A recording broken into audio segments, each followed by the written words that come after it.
Ya aprendimos a cómo buscar información en esta base de datos del Banco Mundial. Yo ya saqué información sobre electrificación en algunos países de Latinoamérica y se los pasé en un Excel que se llama Data Extract from World Development Indicators. Así que abrimos esa base de datos, ese Excel, lo importamos y acá tengo la información. Tenemos información para Bolivia, Chile, Colombia, Ecuador y Perú sobre acceso a electricidad como porcentaje de la población, ¿no? ¿Qué porcentaje de la población tiene electricidad en sus casas? Y tenemos información desde el 2000 hasta el 2020. Entonces, quiero utilizar esto, pero acá tengo filas que no me sirven, así que voy a organizar un poquito mejor. Por ejemplo, acá estoy borrando todas las filas que van del 6 al 10. Borro.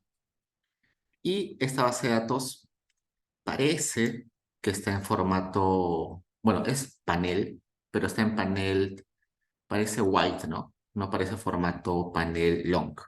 Y como les comenté, cuando hicimos el llenado panel, es mejor siempre trabajar con el formato long. Es más intuitivo, es más fácil de elaborar gráficos y regresiones con el formato long. Con el white es un poquito más difícil. Esto está en long, así que voy a tratar de convertirlo a long, ¿no? Está en white, lo voy a convertir a long. Para eso sabíamos que utilizábamos el comando reshape. En este caso sería reshape long. Entonces tratemos de aplicar eso, pero antes me voy a quedar solamente con las variables que son importantes para mí. Me voy a quedar con toda esa información desde el 2020, desde el 2000 hasta el 2020, pero hay unas columnas que no me sirven de mucho, ¿no? Por ejemplo, este series code, series name, tampoco me interesa mucho, porque ya sé que todo es información de acceso a electricidad. Este country code tampoco me sirve mucho porque está acá el nombre del país, así que voy a borrar la variable series name, series code, country name, y también voy a borrar el último año del 2021 para el cual no tengo información. Ahora solo tengo información del nombre del país, pero acá está el código del país, borré el nombre del país. Y acá tengo las variables de acceso a electricidad para todos los años. Hago el reshape, ya conocemos cómo hacer reshape. Y acá está. Está mucho mejor de esa forma. Tengo 14 observaciones para Bolivia, que son para todos estos años. Tengo también observaciones de Chile para todos estos años. Información de Colombia para todos estos años. Para Ecuador también. Y para Perú.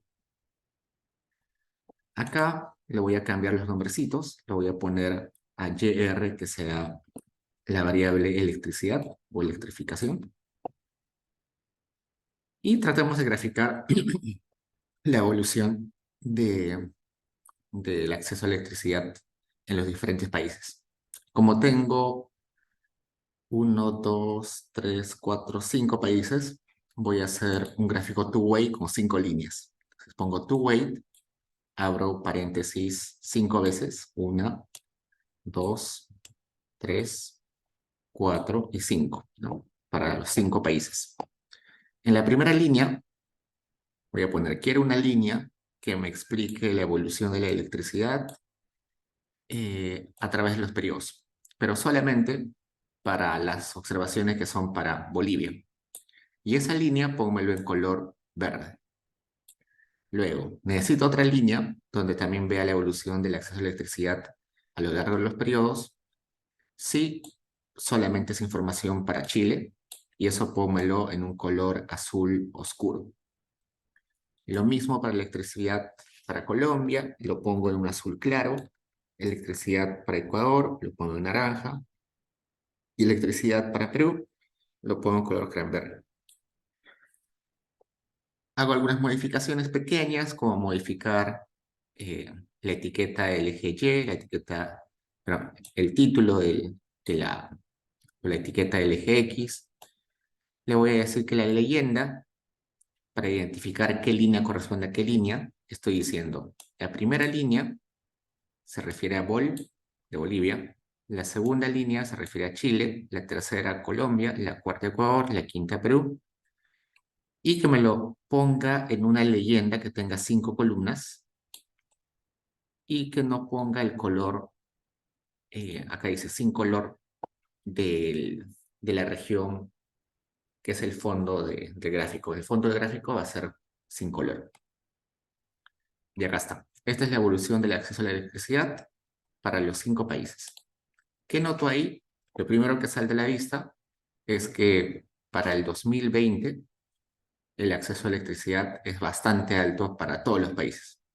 Todos estamos cerca a 100%.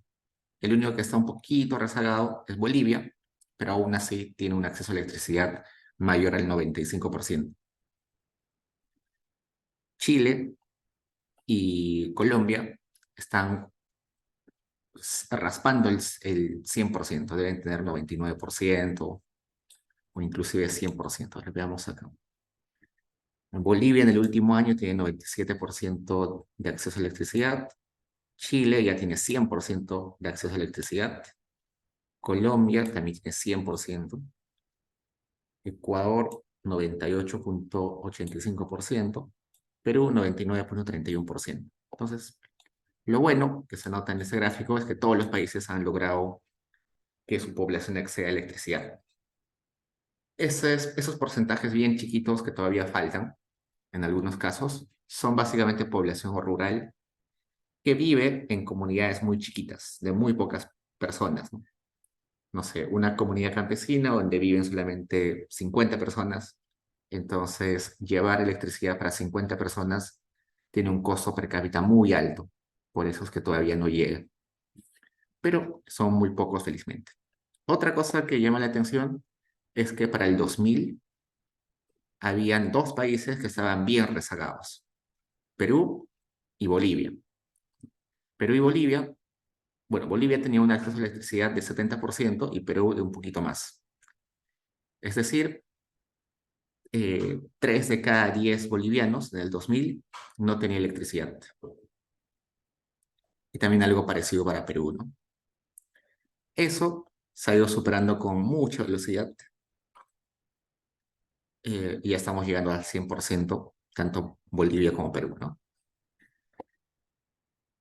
Pero países como Chile, como Colombia y como Ecuador, desde inicio de los 2000 ya tenían un acceso a electricidad bastante alto, ¿no? Entonces, tenemos eso. Y así pueden estar, bueno, eso es un ejemplo de cómo graficar datos para diferentes países, ¿no? Ya hemos conocido cómo descargar la información, entonces con eso cerramos lo del Banco Mundial. Ahora vayamos a otra base de datos, que es el Penn World Table. El Penn World Table es una base de datos que seguro los que van a trabajar en macroeconomía van a utilizar un montón. ¿Qué es el Penn World Table? Es una iniciativa de una universidad que se llama la Universidad de Groningen, que es una universidad de los Países Bajos, que ellos dijeron, ok, yo quiero comparar el PBI de varios países, quiero comparar el stock de capital de varios países, quiero comparar la apertura comercial de varios países, quiero comparar un conjunto de variables macroeconómicas, pero lamentablemente no están estandarizadas. Y si están estandarizadas por el Banco Mundial o por el FMI, esta estandarización tiene huecos. Hay años donde no hay información, hay países para los cuales solamente hay información muy reciente. Entonces, esta universidad dijo, ok, podemos hacer una iniciativa para hacer una base de datos un poquito larga, desde 1950 hasta el 2000. Eso va en el 2019, pero eventualmente se va a actualizar mucho más, ¿no? Hasta el presente. para 183 países.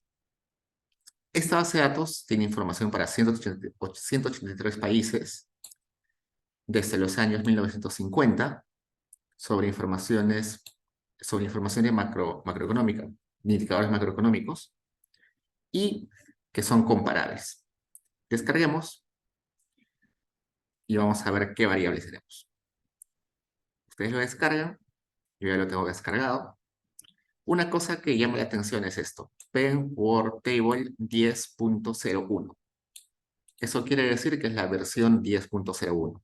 Ha habido versión 9.1, sí, 9.2, sí. Ha habido versión 1, versión 2, sí. Pero esta base de datos ha ido creciendo con el pasar del tiempo y hoy en día la más actualizada es esta, es la última versión. A pesar de ser la última versión, se queda en 2019.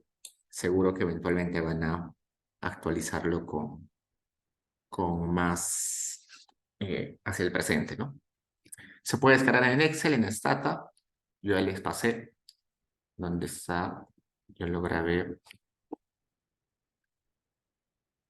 acá. PWT 1001. Esta es la base de datos. Descarguenla también ustedes. Y acá tengo la lista de variables y también un conjunto de documentos donde explican cómo se calculan las variables. Vayamos a Stata. Abrimos la base de datos. Lo primero que noto es que está en formato long, ¿no? Porque hay una variable de países, hay una variable de periodos y hay un conjunto de variables sobre esos países en los periodos mencionados. Veamos qué variables hay. Para ello pongamos un describe. Acá tengo. Por ejemplo, bueno, estos son los códigos de los países, el año, este. RGDPE. Dice, Expenditure Sites Real GPD Chained PPS. Primero, ¿qué es PPP? PPP en español sería paridad de poder de compra. Es un concepto que seguro han visto en macroeconomía. Cuando nosotros comparamos, cuando nosotros decimos un norteamericano gana $1.000 y decimos un peruano en Perú gana $1.000.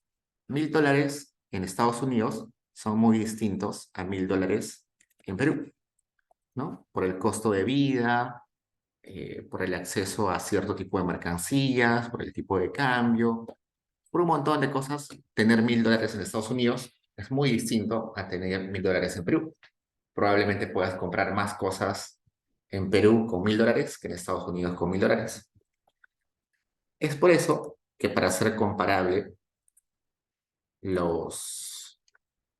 para hacer comparable la información de varios países, es necesario que la moneda en la cual se esté comparando las variables esté primero a precio de un año base, que es 2017, dólares del 2017, y además que eso esté estandarizado dependiendo de cuánto puede comprar ese dinero en cada país. Entonces eso sería gasto, bueno, acá sería PBI real calculado desde el lado del gasto en miles, eso serían millones de dólares del 2017 con paridad de poder de compra. Nosotros, en algún curso de economía o de macro, hemos visto que el PBI se puede calcular desde tres formas, ¿no?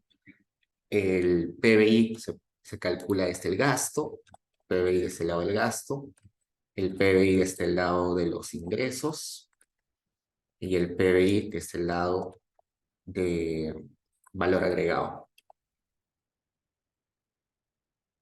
El PBI desde el lado de valor agregado también se conocía como PBI sectorial o también desde el lado de la producción. ¿Cómo se calculaba el PBI desde el lado del gasto? Se sumaba el gasto de todos los agentes económicos. ¿Cuánto gastan los hogares? ¿Cuánto invierten las empresas? ¿Cuánto gasto público tiene el gobierno? ¿Cuántas exportaciones netas tiene el sector externo en el Perú? ¿No? ¿Cuántas exportaciones netas hay en el Perú? Con eso se calcula el PBI de ese lado del gasto. De ese lado de los ingresos, se suma los ingresos de todos los agentes económicos, salarios, remuneraciones, utilidades, dividendos, rentas, alquileres, intereses, todo eso. Se sumaba y sacábamos el PBI de ese lado de los ingresos.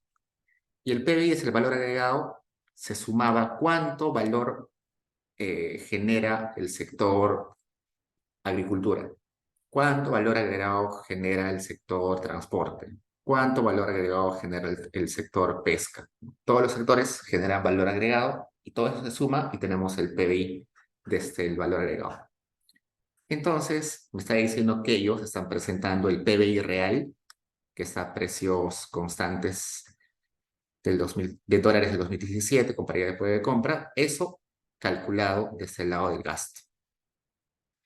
Acá también está el PBI, pero en esta variable está calculado desde el lado de la producción, output side. No está, solamente hay dos formas de calcular en esta base de datos. Probablemente la otra forma de calcular el PBI no se puede calcular para todos los países. Solamente presenta dos formas de medir el PBI. También tiene población en millones, tiene número de personas en la fuerza empleadas, engaged. ¿Qué más? Tiene el promedio de horas anuales trabajadas por una persona ocupada. Tiene un índice de capital humano. Tiene el consumo real de los hogares y del gobierno, también a dólares del 2017 y con paridad de poder de compra.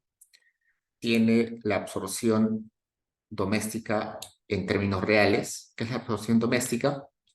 La absorción doméstica es todo lo que se produce en una economía termina siendo vendido, todo lo que se vende eventualmente es ingresos, esos ingresos se reparten entre los agentes económicos, entre trabajadores, empresarios, dueños del capital, dueños de departamentos, dueños de las tierras, se reparten, ¿no?, entre todos los agentes económicos. Todo ese ingreso que se reparte, ¿qué porcentaje regresa y se gasta en la economía peruana? Por ejemplo, yo pensaría que mucha gente que recibe ingresos se lo lleva y lo gasta en el exterior en vacaciones. Otro grupo agarra esa plata y lo invierte en la bolsa de valores de Nueva York. Todo ese dinero se está yendo fuera del país. Por otro lado, hay otra parte que sí se queda y se gasta en el Perú. Se consume cosas peruanas, se invierte en empresas peruanas. Entonces, todo eso que finalmente regresa y se gasta en la economía peruana es la absorción doméstica. ¿Qué más? Acá tengo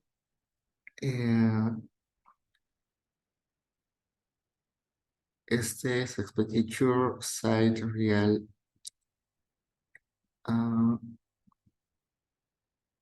¿Es el mismo? No, este es todo, ¿no? Es toda la variable. ¿Qué más? Stock de capital. ¿Cuánto capital hay? Este es los TFP, que sería Total Factor Productivity, la productividad total de factores. Y así tenemos más variables. Algunas interesantes podrían ser estos precios.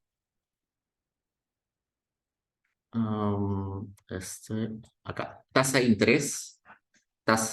interés real. ¿Qué más? Otro que sea interesante. Tenemos, estos son precios, acá está. Esto sería como el IPC, el índice o el nivel de precios del consumidor, donde se ha estandarizado que para Estados Unidos el valor de ese índice es 1 para el 2017. Otro, este. Participación del gobierno o participación del gasto del gobierno en, en paridad de poder de compra y en dólares corrientes. ¿Qué quiere decir eso? ¿Qué porcentaje del PBI es gracias a que el gobierno ha gastado en la economía, ¿no? Esto sería participación del gasto o del consumo del hogar en precios corrientes sin paridad de poder de compra. ¿Qué porcentaje del PBI es gracias a que los hogares han consumido?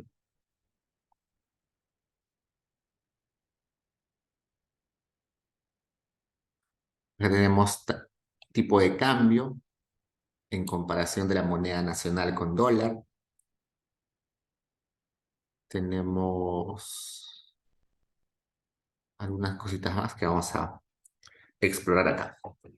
Entonces, por ejemplo, si yo quisiera calcular el PBI per cápita, nosotros sabemos que para diferenciar o para comparar países no está bien compararlos con el PBI total.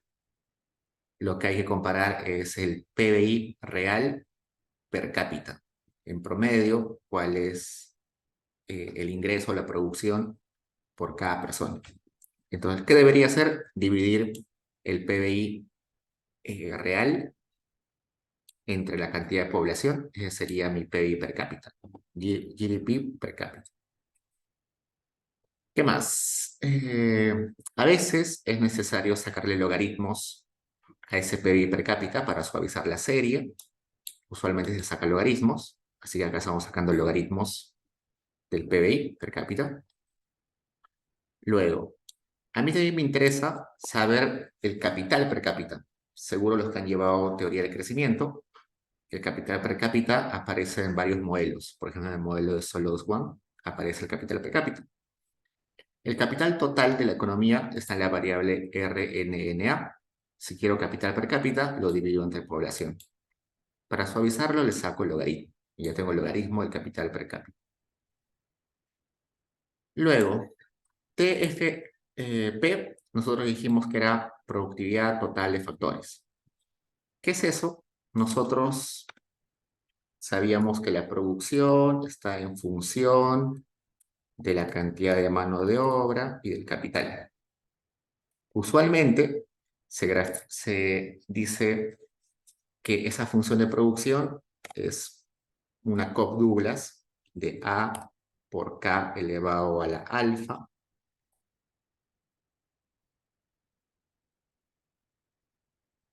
por L elevado a la 1 menos alfa, ¿no?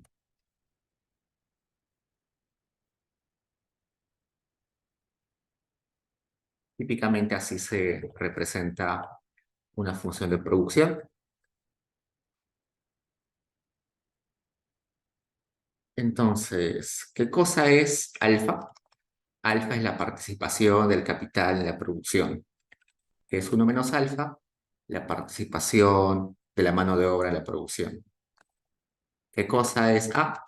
A se le conoce como TFP, que es la productividad total de factores.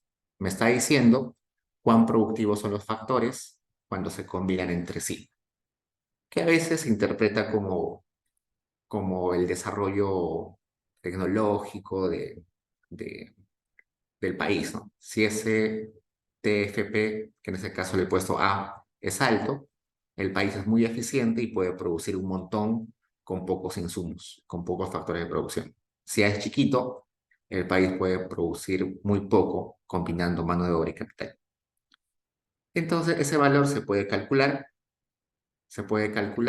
y usualmente se le conoce como el residuo de Solow, porque económicamente se calcula como la resta de todo esto.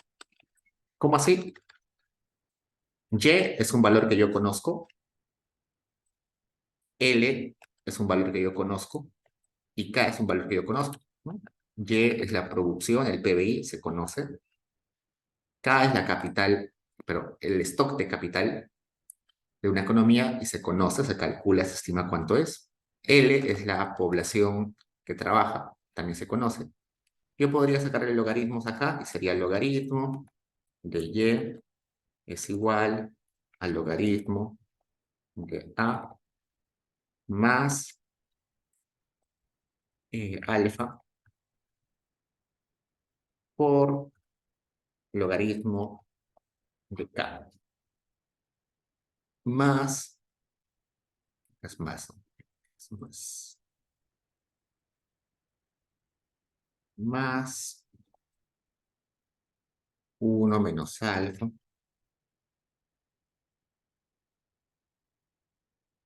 por logaritmo de mano de obra.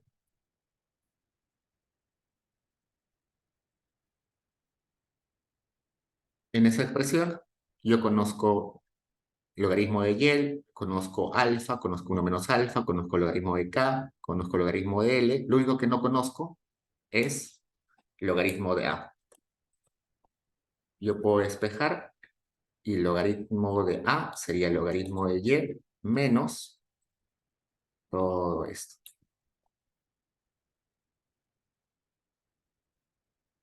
Por eso, al A, o a, que también se le conoce como TFP, probabilidad total de factores, se le conoce como el residuo de Solow, porque se calcula gracias a que se resta varios componentes.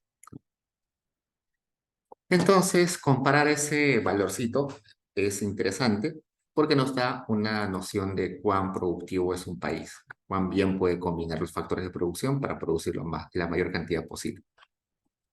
Entonces voy a sacar el logaritmo a ese valor que está en esta variable.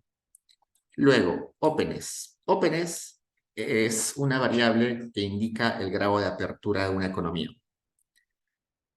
Hay un montón de índices de apertura comercial o apertura económica de un país, algunos muy simples, otros muy complejos, pero el que se usa más, porque es fácil de calcular y fácil de interpretar, es esto. Simplemente la suma en valor absoluto de las importaciones y las exportaciones. ¿Por qué acá aparece un menos? Por lo siguiente. Voy a abrir mi base de datos.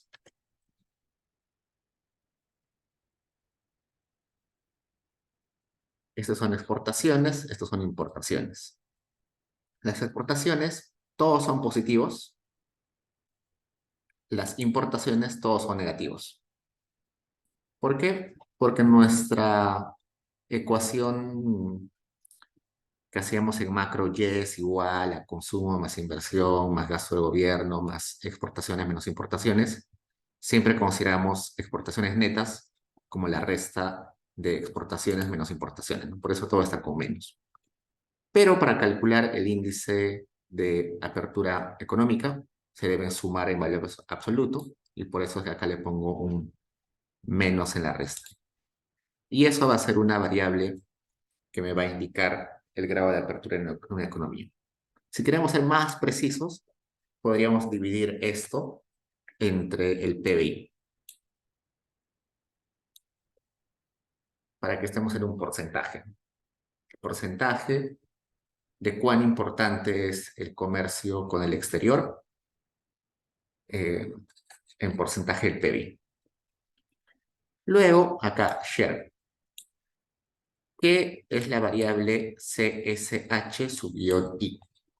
CSH sub I. Y acá me dice.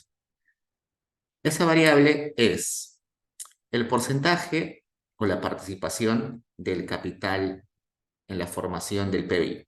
Es decir, cuán importante es el capital en la producción. Si ese valor es alto, debe ser una economía que utiliza mucho capital y poca mano de obra. Si es muy chiquito, debe ser que utiliza mucha mano de obra y poco capital. También lo creo. Luego, quiero saber el porcentaje de población ocupada. Simplemente divido la cantidad empleada entre la población. Luego acá a la variable HC le cambio el nombre con humanX para que me diga, para identificarlo fácil. Y acá estoy poniendo un término nuevo que es términos de intercambio. Términos de intercambio, seguro ustedes lo han visto alguna vez, es la relación entre los precios de exportaciones entre precios de importaciones. Es decir, cuán caros son los productos que exportamos en comparación a los productos que importamos. Si ese término de intercambio es grande, es porque el precio de lo que exportamos es alto y de lo que importamos es bajo. Y eso está genial, porque estamos vendiendo caro al resto del mundo y estamos comprándole barato al resto del mundo. Lo ideal es que el término de intercambio sea alto, que nos pagan un montón por lo que vendemos y nosotros pagamos poquito de las cosas que compramos del exterior. Por eso también lo vamos a crear. Y analicemos un poquito las variables. Por ejemplo, grafiquemos la evolución de los términos de intercambio para Perú. Yo les conté que mientras más alto el término de intercambio, mejor para un país, ¿no? Hemos tenido buenos periodos. Acá en el 1950, 1.1. Eso quiere decir que los precios de las cosas que exportábamos eran 10% más caras de las que importábamos. Eso está genial. Luego hubo una época donde lo que exportábamos era muy barato y luego subió, ¿no? ¿Qué es el precio de lo que exportamos? ¿Qué exportamos nosotros? Exportamos cobre, ¿no? Básicamente cobre. Si el precio del cobre aumenta, los términos de intercambio aumentan. Y felizmente, en los últimos años, el precio del cobre ha estado bastante alto. Así que por eso que acá los términos de intercambio están bastante altos en comparación de los 75, 80, ¿no? Que eran bien bajitos. Luego también puedo graficar el índice de capital humano para Perú, donde claramente el capital humano ha crecido. Este capital humano, este índice de capital humano es una propuesta de varios economistas donde ponderan los años de educación, la calidad educativa, los salarios que gana la gente más educada, para ver cuán productivo es la mano de obra en un país.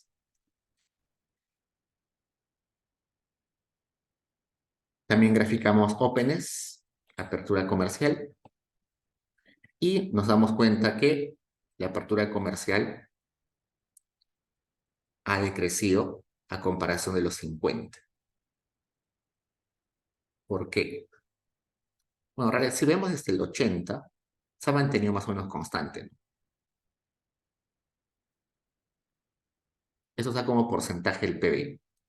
No quiere decir que estamos exportando menos, sino que en realidad nuestra economía se ha vuelto, bueno, si regresamos a los 50, recuerden que en los 50 nosotros exportábamos muy pocos productos al exterior, pero esos productos se exportaban en cantidades enormes y la producción nacional para consumo nacional era bien chiquita.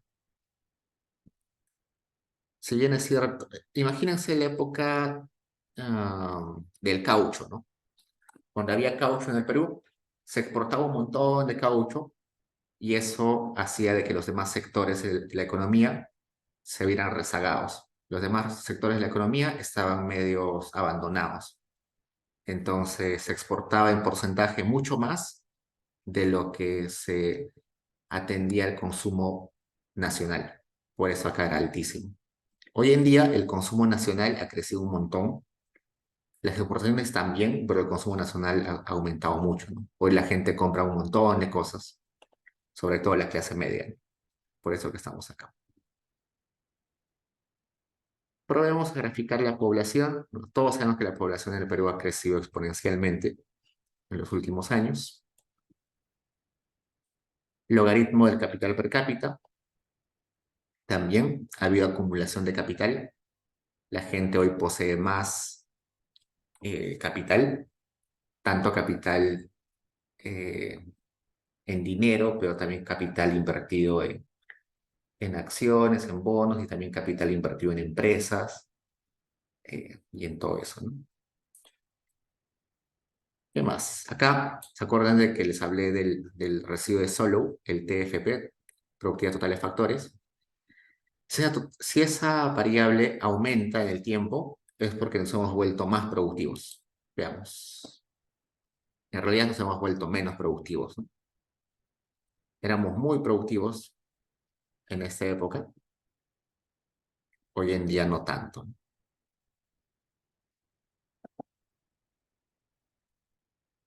Share era la participación del capital en la producción y eso se ha aumentado. ¿Por qué? Porque hoy en día el grueso de producción de la economía peruana es minería y otros sectores extractivos. En los sectores extractivos como la pesca, la minería, el grueso del costo de producción es máquinas, herramientas, computadoras, eh, barcos. El valor de los salarios que se pagan en esos sectores es muy chiquito en comparación al valor que se gasta en capital, en maquinaria. Por eso es que hoy en día nuestros sectores productivos más importantes son intensivos en capital. Hace varias décadas la producción era intensiva en mano de obra. Listo. Ahora veamos el PBI, cómo ha crecido el PBI per cápita. Y este gráfico ustedes van a recordar el resto de sus vidas porque una y otra vez van a ver este gráfico. Este gráfico nos muestra la historia económica del Perú, ¿no? Desde el 50. Crecimiento en los 50, una caída acá en el 58, 59, una recuperación, llega a los 80. En los 80 tenemos un periodo de constante crecimiento, con algún momento de bonanza por ahí, pero constante crecimiento en la época de Alan García, Belaúnde, ¿no?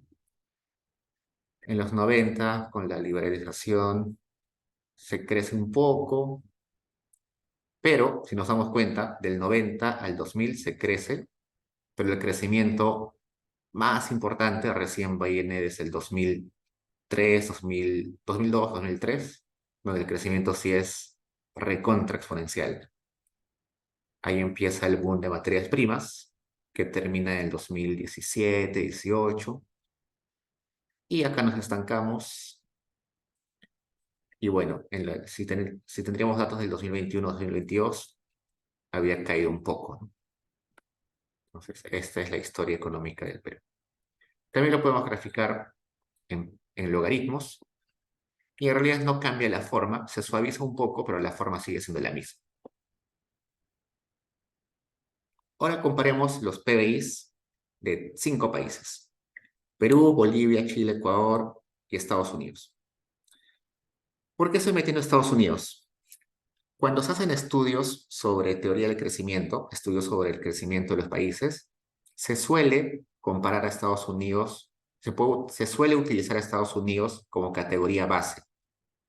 Se estandariza todo en comparación a Estados Unidos, porque es el país que ha tenido más estabilidad financiera, su tipo de cambio ha sido bastante estable, y usualmente Estados Unidos ha estado en los primeros lugares en, en PBI, ¿no? Ustedes recuerdan, bueno, Estados Unidos tiene un PBI per cápita bien alto, no es el más alto del mundo, hay países con un PBI más alto que Estados Unidos como Alemania, Japón, pero en el tiempo es el que ha estado más frecuentemente arriba en el top, ¿no?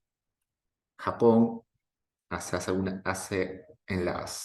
algunas décadas ni siquiera asomaba estar en los primeros lugares.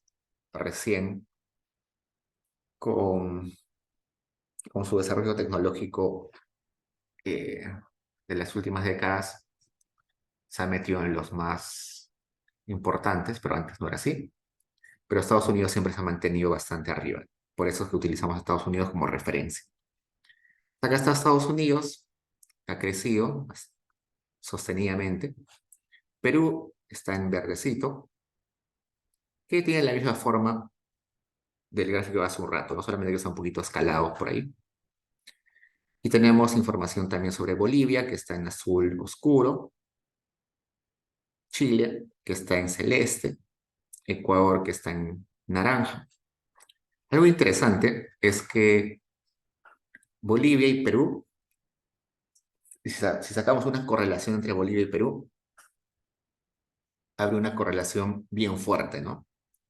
Ambos están creciendo más o menos en los mismos periodos, decrecen en los mismos periodos, vuelven a crecer en los mismos periodos, probablemente porque tenemos estructuras económicas parecidas, dinámicas económicas parecidas. Es muy distinto ver a Chile, donde Chile sí despunta desde el ochenta y tantos y crece mucho más rápido que Perú y Bolivia. Y también muy distinto a Ecuador, que Ecuador se estanca bastante desde 1970 y tantos, se estanca. Su PBI per cápita prácticamente está constante casi 20 años. Pero hay algo que a mí me llama la atención y que van a verlo ustedes en teoría del crecimiento. Los países de acá abajo, Perú, Bolivia, Chile, Ecuador, son muy inestables en el crecimiento. Hay periodos de mucho crecimiento, hay periodos donde caen, vuelven a crecer, vuelven a caer. El ejemplo Perú, ¿no? Crece, cae, crece, cae, crece, cae, crece. Bolivia también crece, cae, crece, cae, crece, cae. Todos esos países, esos cuatro países, tienen tasas de crecimiento bien inestables. A veces crecimiento positivo, a veces decrecimiento. A diferencia de Estados Unidos, que Estados Unidos no tiene una variabilidad en su tasa de crecimiento. Es bien estable. Y eso es una lección que Lewis creo que decía, ¿no?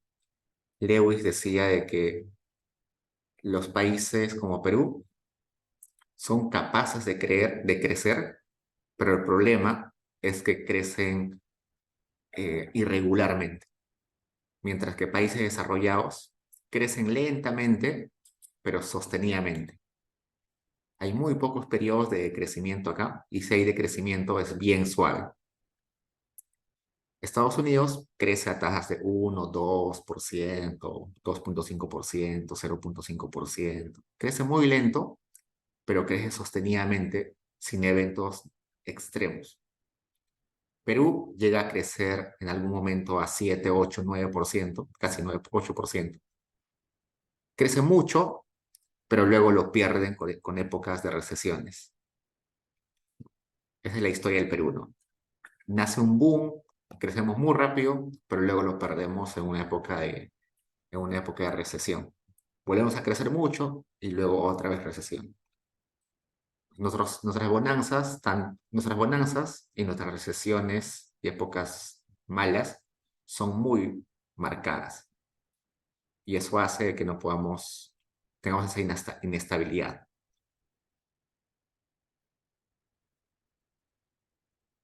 Listo. Ese es el Penword Table, que es una base de datos, como les comenté, que se utiliza mucho en teoría de crecimiento y en macroeconomía. Por ejemplo, el profesor Waldo Mendoza utiliza mucho esta base de datos. Creo que en casi todos sus últimos trabajos ha utilizado información de del Penword Table. Así que es una base bastante importante. Algo más. Como se dan cuenta, hay países, por ejemplo Aruba, donde no hay información desde los 50, sino recién en los 70. Hay otros países donde se hay información desde los 50. En el Perú tenemos información desde los 50 porque el BCR tiene una serie muy buena de datos desde el 50. Pero hay otros que no. La mayoría son 70. Acá Argentina se tiene desde 50. Pero a pesar de que hay pérdida de información, al tener más de 180 países, es una base de datos enorme y que se puede servir para estudios comparativos. Listo. Y nos queda una base más. Ya terminamos con el do file, pero ahora sí vayamos a una base de datos adicional, que es The Madison Project. The Madison Project es una base de datos también creada por esta universidad, la Universidad de Groningen de Países Bajos, pero esta base de datos tiene un propósito más histórico. El Penn Table solamente nos daba información desde el 50, el Madison Historical Statistics nos va a dar información inclusive desde 1500, 1400, información muy, pero muy pasada.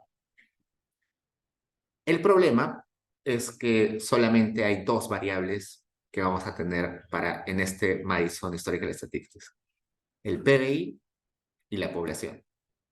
En el Penn World Table teníamos PBI, teníamos población, teníamos tasa de interés, teníamos eh, empleo, openness, exportaciones, importaciones, índice de precios, participación del capital, un montón de variables, pero limitadas solamente desde el 1950. El Madison solo tiene dos variables y esas dos variables se pueden observar con mucho hacia atrás. Entonces veamos, acá pongamos, última actualización del Madison. La última actualización es esta. Descarguemos en Stata o en Excel.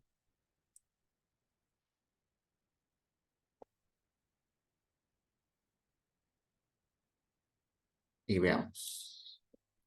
Como les comenté, solamente hay dos variables, PBI per cápita, GDP per cápita y población. Pero hay pocas variables, pero se gana en cantidad de años. Por ejemplo, Afganistán está desde 1820, es decir, hace más de 200 años. Angola, lamentablemente, solamente está desde 1950. Albania está desde el año 1. Alucinante que esté desde el año 1. Claro que luego salta al año 1000, pero hay información del año 1. Emiratos Árabes desde 1950. Argentina desde 1800, más de 200 años, 220 años, más de 220 años. Armenia es el 50. Australia es el año 1, 1 después de Cristo. Austria es el año 1.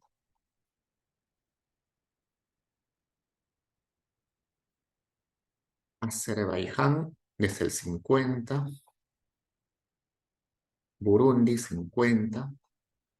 Bélgica es el año 1. ¿No? En el año 1, Bélgica tenía un PIB per cápita de $956 del año, dólares estandarizados por paridad de poder de compra y a precios del 2017 seguro. Y su población era solamente de 300 habitantes, de 300.000 habitantes.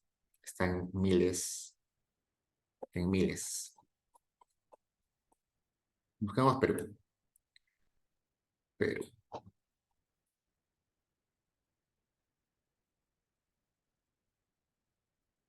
Para el Perú hay información desde 1000, desde el año 1000. En el año 1000 no hay información sobre el PIB per cápita, pero sí sabemos que había 3 millones de habitantes. En el Perú en 1500 no hay información sobre el PBI, pero sabíamos que había 4 millones de habitantes. En 1595 el Perú tenía un PIB per cápita de 880 dólares a precios del 2011.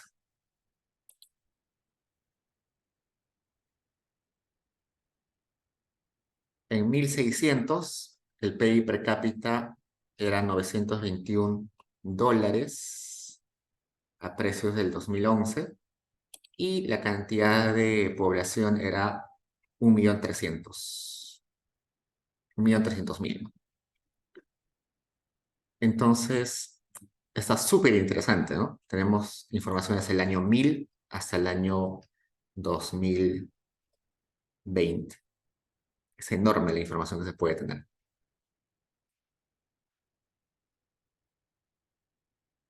Esto nos podría ayudar a hacer un estudio sobre crecimiento de largo plazo, ¿no? Filipinas desde el año 1820.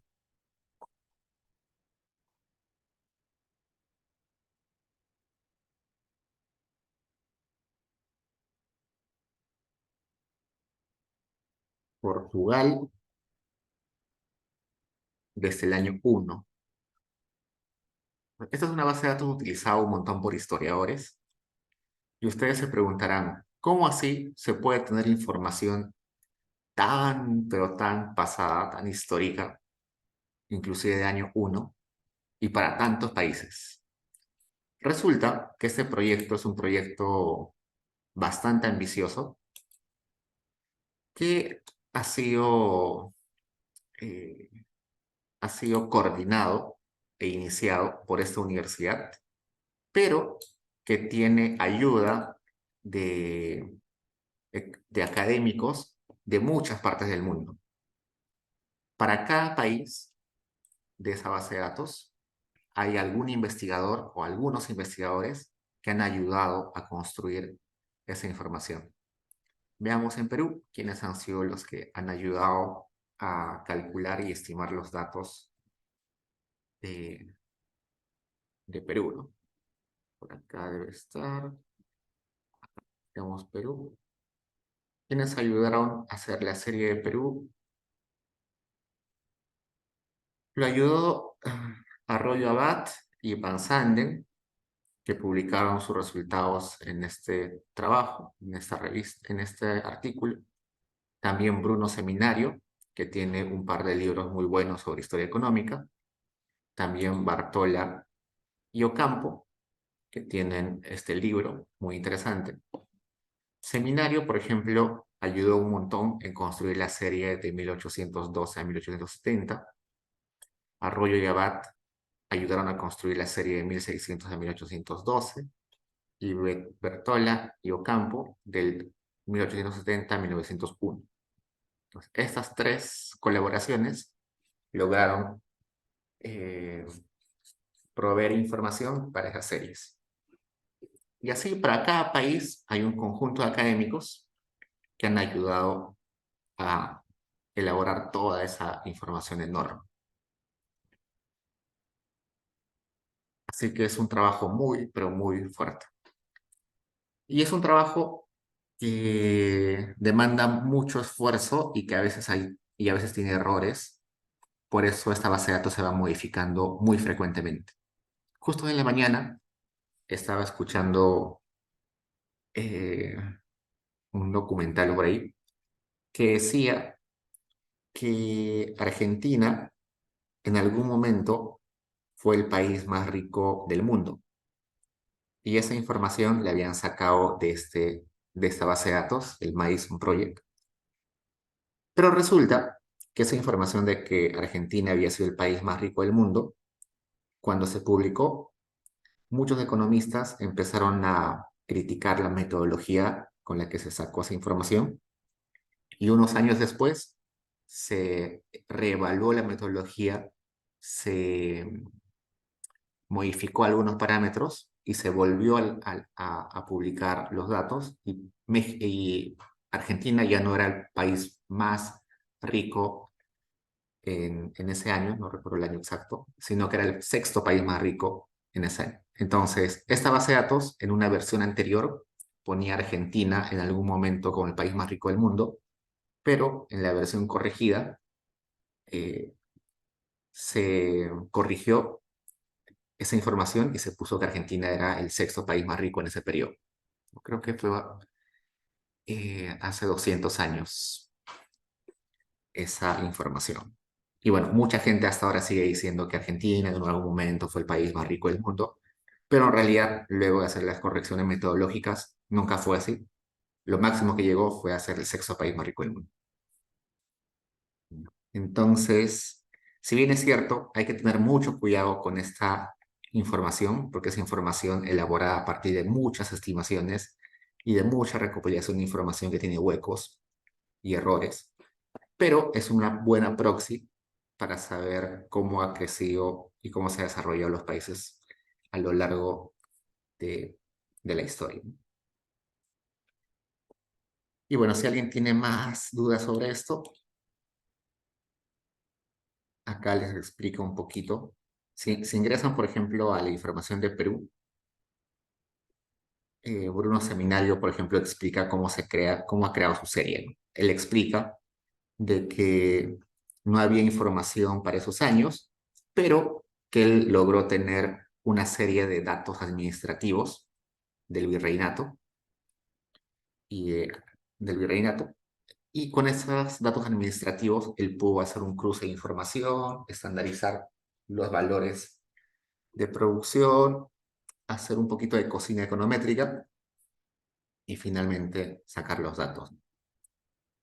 Y como son datos estimados, tienen error de estimación. Por eso es que les digo que hay que tener un poquito de cuidado al utilizarlos. Ok, chicos, entonces esta es la última base de datos que les iba a mostrar porque se ha puesto de moda utilizarlo últimamente.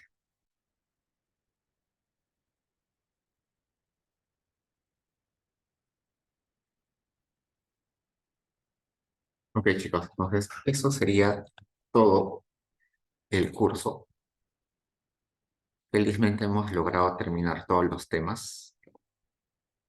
En el sílabo estaba contemplado hasta esto, ¿no? Hasta el Madison Project.